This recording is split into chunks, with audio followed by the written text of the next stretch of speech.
La DeLonghi Dedica est une petite machine qui peut être très capable et qui peut nous sortir vraiment un bon expresso. Du premier coup, c'est pas toujours facile et ça dépend bien sûr du café que vous utilisez et de la méthode que vous allez là aussi utiliser. Aujourd'hui, je voulais voir avec vous les 3 façons de faire du café avec la DeLonghi Dedica. Et pour ça, on va se faire 3 espressos.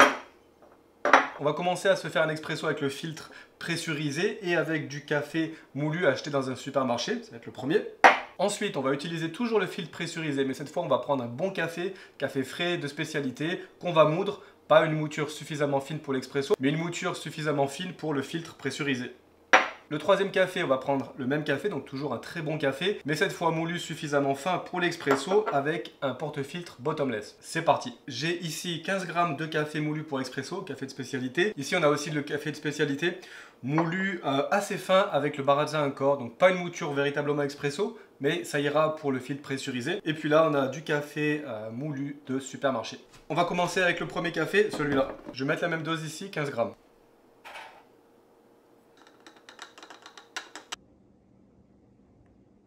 Maintenant, on va tasser juste un peu, mais on ne veut surtout pas appuyer aussi fort que pour une véritable galette expresso.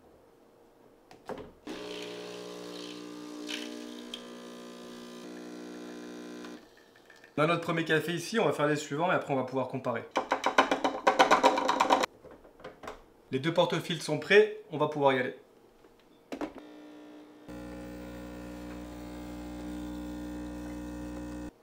On a notre deuxième café, café de spécialité fait avec le porte-filtre pressurisé. Maintenant, on va passer au troisième, ici, avec le filtre bottomless.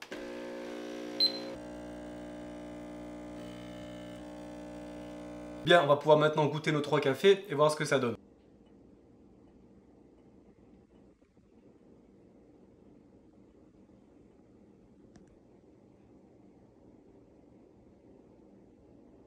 Là, on est sur le premier café prémoulu de grande surface, filtre pressurisé. Sans grande surprise, c'est le résultat qui est le moins qualitatif. Avec le filtre pressurisé, on ne peut pas retrouver la texture particulière, le corps de l'expresso. Donc là, on a un café qui est très liquide. Si vous achetez cette machine pour vous faire un expresso à la maison et que vous partez là-dessus, vous risquez quand même d'être dessus. C'est vraiment pas extraordinaire.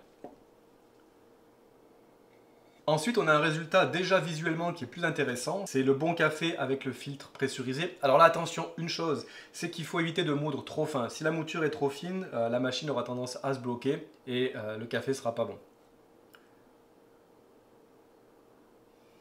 C'est déjà meilleur que le premier café. Par contre, là non plus, on n'a pas le corps particulier de l'expresso. Les arômes ne sont pas très développés. Il y a quand même un saut qualitatif sérieux entre celui-là et le premier café. On essaye maintenant le troisième café qui a été moulu avec un moulin expresso. Ici, vous avez les possibilités d'avoir un moulin manuel ou un moulin électrique. On le voit déjà que la créma ici est une véritable créma, pas comme la mousse qui est beaucoup plus claire sur les autres cafés.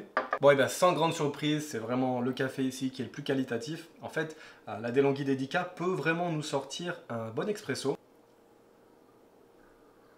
On a ici la texture particulière de l'expresso, les arômes qui sont plus développés, un café qui est plus équilibré, qui est plus puissant. Et si vous regardez toujours cette vidéo, vous êtes toujours avec moi, alors je peux vous demander un petit service, allez mettre juste en dessous un petit like, abonnez-vous, laissez un commentaire. Au final, entre les 3, bon, il n'y a pas de grande surprise évidemment, c'est celui-là qui est vraiment le plus qualitatif entre les 3. Cela dit, il y a quand même moyen d'avoir un résultat qui est plus intéressant avec un moulin standard. Une autre option, si vous n'avez pas de moulin, si vraiment vous voulez pas en acheter, c'est d'aller chercher du café chez un torréfacteur et de le faire moudre à ce moment-là. Il y aura quand même une perte d'arôme au fur et à mesure, mais vous allez avoir un café qui sera beaucoup plus frais et qui sera bien meilleur que du café prémoulu acheté en grande surface. Et qu'est-ce que vous en pensez? Est-ce que vous avez des petites techniques, vous, pour améliorer votre café? N'hésitez pas à aller laisser un commentaire juste en dessous. À très bientôt. Ciao.